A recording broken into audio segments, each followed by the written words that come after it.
Well, an avalanche of votes will certainly be counted tomorrow. Tomorrow is Election Day, and already more than half of all registered voters have cast their ballots. More than 1.5 million Coloradans, and for the first time in a week, Republicans now lead Democrats. Political specialist Sean Boyd is at a local ballot drop-off location. Sean, plenty more ballots to be dropped off. Should we read anything into those numbers, though?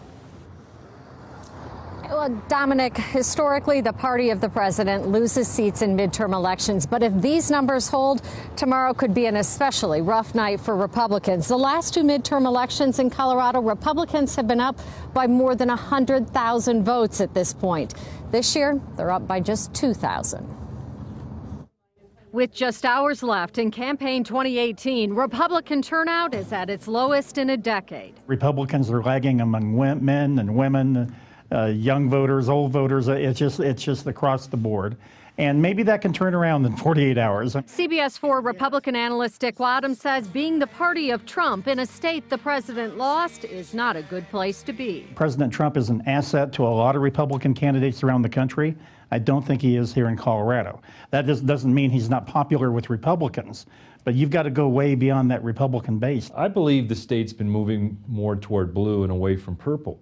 It certainly doesn't help that President Trump has continually poked people in the eye on the Democratic side and irritated him to no end. CBS 4 Democratic analyst Mike Dino says regardless of Trump, the political landscape in Colorado is changing. We have a lot of Californians, a lot of West Coasters who have moved here for jobs, and they brought their politics. But Wadhams insists the state is still purple, despite a likely blue wave this election. Colorado has a long and proud history of splitting tickets.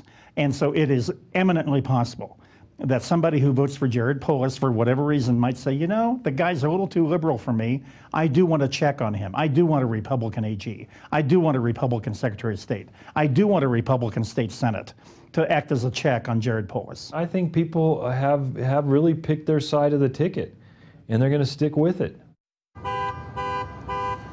Yeah, Mike, Dick, and I all agree.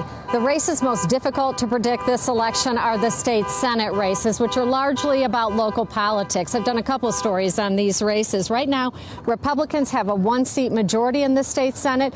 Democrats control the House, and if they take the Senate, would hold all the cards in the state legislature. Coming up at 6, meet two women, super volunteers who are helping drive the high turnout this election. We're live in Denver. Sean Boyd covering Colorado First. Thank you, Sean.